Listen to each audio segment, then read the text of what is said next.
Hey everyone, and welcome back to the channel. Have you ever imagined walking through a city built by the ancient Greeks, but located right in the heart of Italy? Today, we're journeying back in time to explore one of the most magnificent and best preserved archaeological sites in the world. Forget what you think you know about Roman ruins. This place is a slice of ancient Greece, frozen in time on Italian soil. Our story begins around the 7th century BC, when Greek colonists from the city of Sybaris sailed across the Ionian Sea. They founded a new city here on the fertile plains of southern Italy and named it Poseidonia, in honor of Poseidon, the god of the sea. This wasn't just some remote outpost. Poseidonia quickly blossomed into a thriving and wealthy city, a major player in the world of Magna Graecia, or Greater Greece. The most awe-inspiring evidence of Poseidonia's glory is its collection of 3 massive Doric temples, which still dominate the landscape today. The oldest of these, dating back to around 550 BC, is the Temple of Hera, also known as the Basilica. It's a powerful, archaic structure with thick, cigar-shaped columns that give it a uniquely robust look. For a long time, people thought it was a Roman basilica or a courthouse because of its unusual layout with a central row of columns. But we now know it was dedicated to Hera, the queen of the gods. Standing right next to it is the second, even grander Temple of Hera, often mistakenly called the Temple of Neptune or Poseidon. Built about a century later, around 450 BC. This temple is a masterpiece of classical Doric architecture. Its proportions are so perfect, its design so harmonious, that it's often compared to the Parthenon in Athens. Walking through its colonnades, you can almost feel the weight of 2,500 years of history. It's one of the best preserved Greek temples anywhere in the world. Just a short walk away, you'll find the Temple of Athena, originally known as the Temple of Ceres.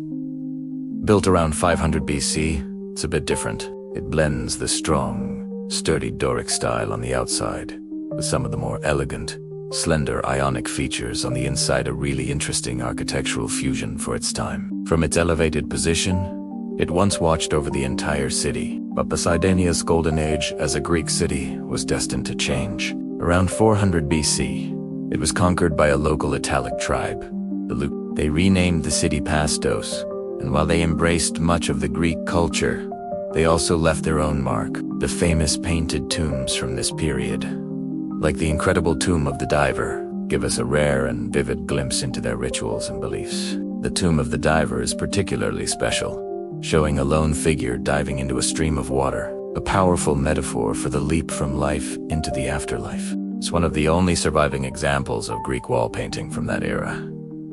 Then, in 273 BC, the Romans arrived. They conquered the region and established a Latin colony, renaming the city once again, this time to Paestum. The Romans were practical builders. They didn't destroy the Greek temples. Instead, they built their own city around them. They laid out a classic Roman forum, constructed an amphitheater for games and spectacles, and built impressive defensive walls. It still encircle the site today. You can literally walk along these walls and see the layers of history, Greek foundations, Lucanian additions, and Roman reinforcements.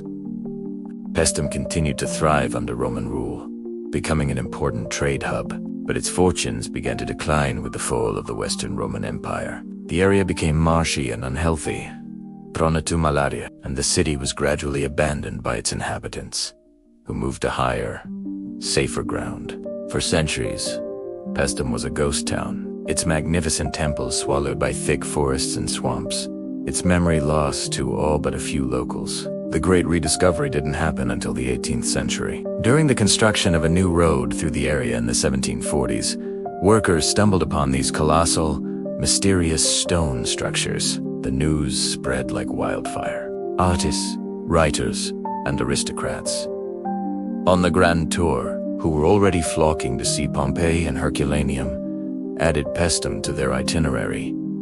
They were stunned.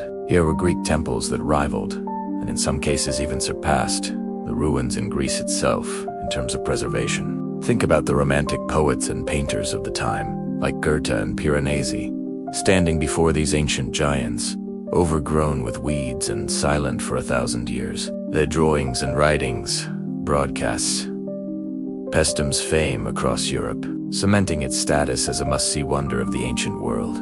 This rediscovery sparked a new wave of fascination with Greek architecture and philosophy, influencing the neoclassical movement that was sweeping the continent. Excavations began in earnest, and they continued to this day, constantly revealing new secrets about the daily lives of the people who called this city home. The on-site archaeological museum is a treasure trove, housing not just the frescoes from the Tomb of the Diver, but countless art sculptures and votive offerings that tell the story of a city shaped by three distinct cultures: Greek, Lucanian, and Roman. Today, visiting Paestum is an unforgettable experience. Unlike some more crowded sites, it has a serene, almost magical atmosphere. You can wander freely among the temples, feel the sun-warmed stone, and marvel at the sheer ambition of its builders. You can stroll through the Roman Forum, imagine the roar of the crowd in the amphitheater, and see the fields where farmers grow the famous buffalo mozzarella, just as this land has been cultivated for millennia. Paestum is more than just a collection of ruins. It's a living testament to the flow of history, a place where different civilizations met, clashed, and merged. It shows us that culture is never static. It's always evolving, borrowing, and transforming. From a Greek trading post to a Lucanian stronghold, a Roman colony, and finally a forgotten wasteland reborn as a World Heritage Site. The story of Paestum is the story of civilization itself. So, if you're ever in southern Italy, make sure you take a day to step into this incredible open-air museum. It is a journey that will take you back thousands of years and leave you with a profound sense of wonder. Thanks so much for joining me on this virtual tour of Paestum. If you enjoyed this journey into the past, don't forget to hit that like button, subscribe, and ring the bell so you won't miss our next adventure. Until next time, stay curious.